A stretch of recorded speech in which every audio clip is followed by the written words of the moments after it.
Do it all of them around, you scared to do. I'm not. As long as you joking, now in for me. I ain't got it. My bitch, give me do it. Hide your body. As long as you dreaming about me, ain't no problem. Ask was with the new album, you know, sounding a bit more like the earlier stuff. I mean, at least to me, and bringing in the guests. How do you come up with the idea for the guests? How did you? Most of them are friends of mine. I had just met Eve recently through a friend of mine, Londell McMillan. And most of the people are friends. And but how does it get to the point where you say these are my friends, and I want to have them on my album? How did you? I mean, where did you say, well, they're that good friends that I want to have them on my album? You heard Maceo Parker play before? Okay. Yeah. No, but it's not an obvious connection, like Gwen Stefani being on your album. I mean, I wouldn't make that connection just off the bat. Hearing her sing and then... Well, people are all the same, deep down. And once you get to know somebody, you can always find some sort of commonality. So musicians, pretty much, you just tell them what key to go into, and it just fall right into the language. It's a language we all speak. Okay. So how was it with people like Sheryl Crow and Gwen Stefani? Did they just show up at the studio, or like say, show them what key and yeah, just pretty much. happened? I mean, Sheryl Crow is a very talented musician. You know, you say, "Want to put some harmonica on here?" And she says, "Yeah." And then she breaks out all her harmonicas. She says, "What key?" I say, "B." And the rest is, very easy. Okay. Wow. Another question I have is, knowing that you have spent months and months in the studio and having come up with some of the most innovating studio techniques over the years, how do you keep it interesting for yourself? I mean, knowing that the technology is going, a lot faster. For example, the stuff that you did back in the '80s with, backwards tape and stuff like that. Nowadays, any kid with a PC in a bedroom could do that stuff. There's one catch. The kid with the PC in the bedroom can't play his instrument. Right. He can make some sounds, and then you can get a vast amount of repetition. But if they didn't take the time to learn their instrument and their scales, and to actually speak the language of music, then they can't play with somebody like Sheryl Crow. All they can do is watch. Okay. But then, and seeing the technology go further and further, how do you keep it interesting for yourself? Do you try out new techniques, or do you just... Well, technology is always been here in some form. Music, on the other hand, you can always find a new person to learn their instrument properly and then invent something new with it. The technology it's pretty much the same. It's been the same since I first had a drum computer. I mean, it hasn't really changed, You're locked in a certain sort of sound and formation when you're dealing with computers and machines. It's true. They're actually very boring. For me. Really? Yeah. So you prefer to like play with musicians, really? I prefer jamming with Larry Graham, Maceo Parker, or something like that. You know what I mean? It's a lot different. Okay. Does it have I mean, I want to go to something totally different. Does it mean something important for you to come back to Holland? Because I know Holland's really important for you, and the crowd here has always been mad about you. Coming back here, does that have something special for you, or is it just like... Every day now is brand new with me since I changed my name, and this album, Raven to the Joy Fantastic, sounds like and feels like my second record. It's the second record that I've recorded in freedom, so I'm really excited to bring in my new band. I always have new musicians with me and stuff. I want to bring my new crew here and make some noise. Could you talk a little bit about that new gained freedom you have? Because I know for a lot of fans probably won't understand what happened with the stuff that happened with your old record company, what's happening now.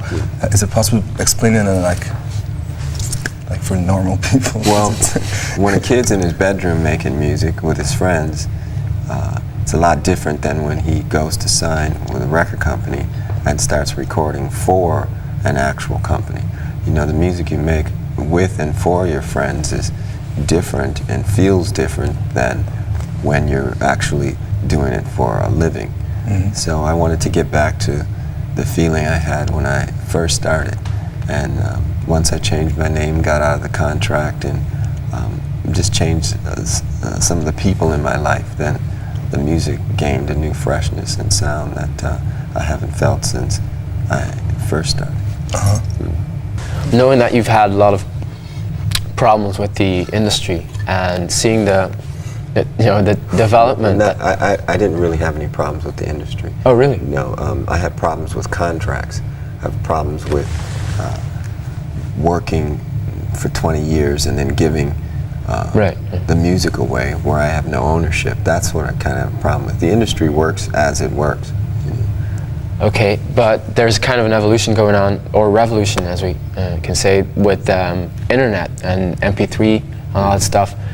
Does that mean anything to you? Because I know you released your album through the internet, but do you think that's going to change a lot, or are people still going to just buy records and see it as a phase? I think I think people like the interaction of going to record stores and being in society and amongst other people.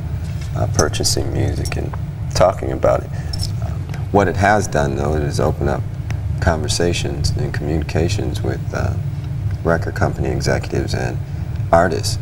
You know, when artists have more freedom to do and release their music the way they want, then record company presidents have to take note of that. True. Perhaps loosen up some of these bindings in the contracts. Right, but you don't see it as something that you would, actually do. I mean, just like do it for free, just put the music out there for free or something. I haven't considered it. Okay. You know, I make a lot of money, and I'm very successful doing it all kinds of different ways. Free to me is, I don't know, that kind of means that your music's not really worth anything.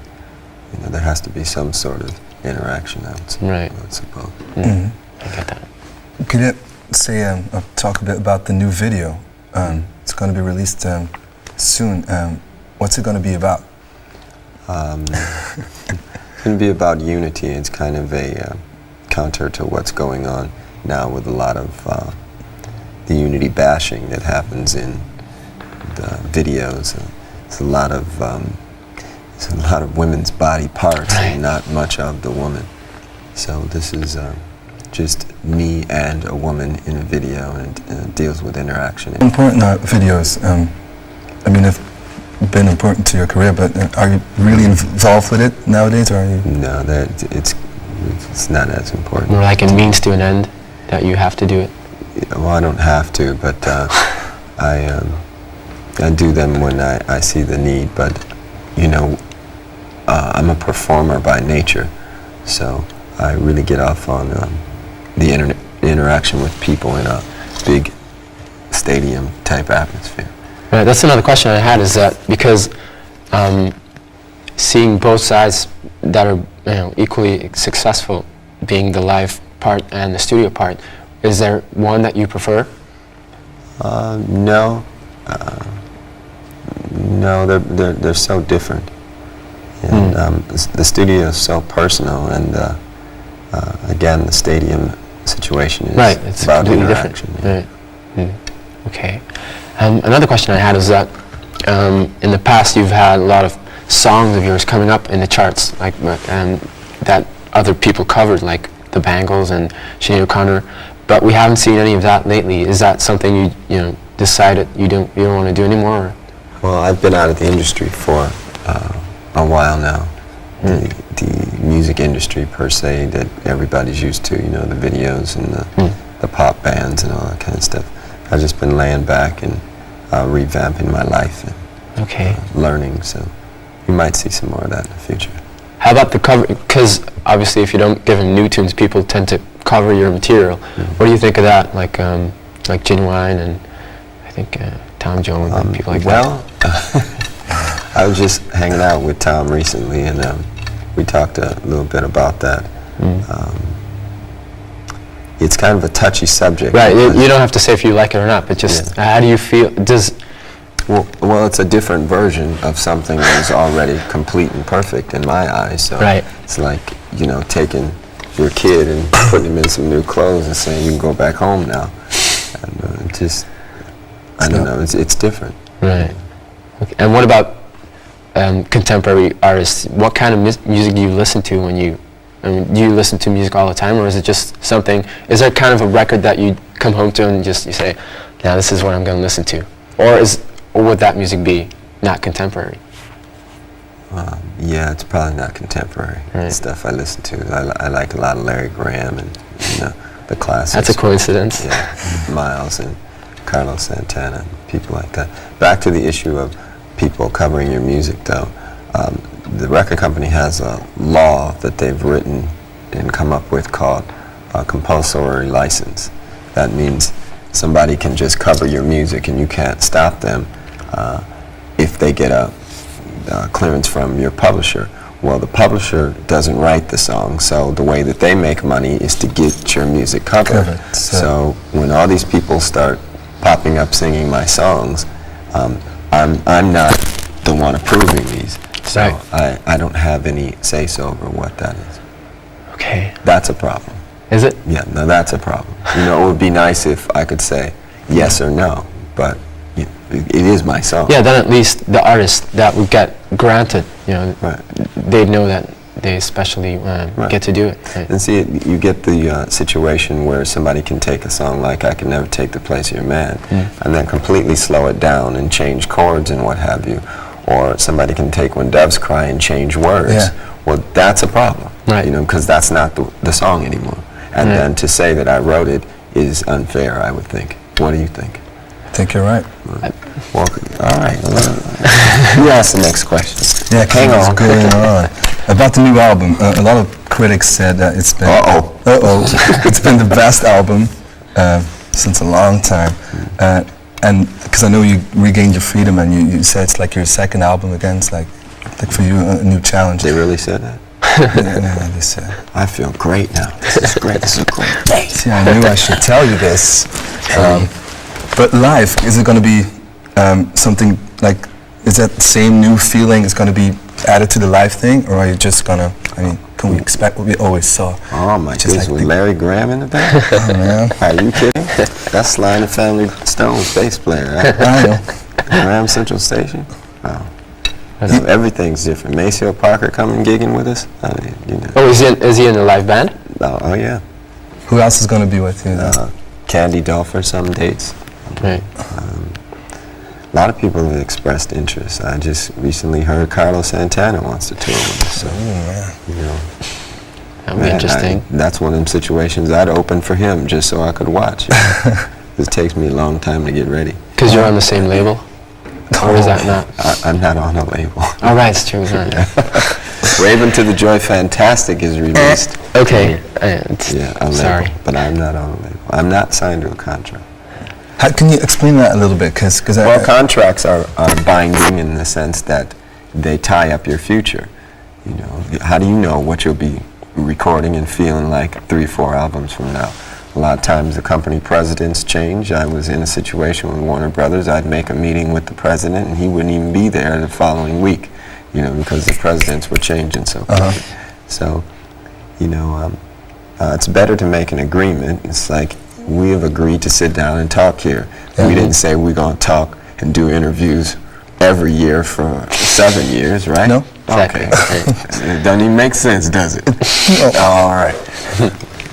But now we have an agreement which is like purely verbal between you and the record company. Pretty much. I mean, when so little is covered in 2 or 3 pieces of paper, it just becomes a gentleman's agreement at that point, as all things should be. You know, sooner or later we have to learn to trust one another. A contract just simply means you don't trust that person. It simply means you expect something to go wrong. That's true. In sickness and health till death do you part. That's what a contract means. I don't plan on being sick. Don't plan on dying. So, thank you, Dave. Oh, okay. One of the things I really did you steal that shirt? I bought it actually. Oh, all right. Do I look like I stole it? You know, it makes it cool. I was wondering why you pumping up the Holiday Inn on your show. Well, it's a hotel, motel, Holiday Inn, like the lyric. Like the what? The what's it called again? Rapper's Delight. Oh, okay. One of the things I used to really like was the movies that you did, but apart from a small cameo, there's some controversy about it, whether it's you or not, in Fargo. But apart from that, we haven't seen you in movies for a while. Do you have plans to do that? We're working on a documentary right now. It's kind of a documentary. It's kind of a comedy. There's a lot of craziness in it. It's a documentary of a comedy? No, documentary / comedy, Okay. concert film. It's just kind of like a crystal ball on film, if that makes sense. So it's just wildness. So we're working on that right now. Okay, and what about that Fargo issue? Is it true? Is it you? Or? I don't know. Is it? Okay. Well, that will be the interview then. All right. Thank you very much. Thank you.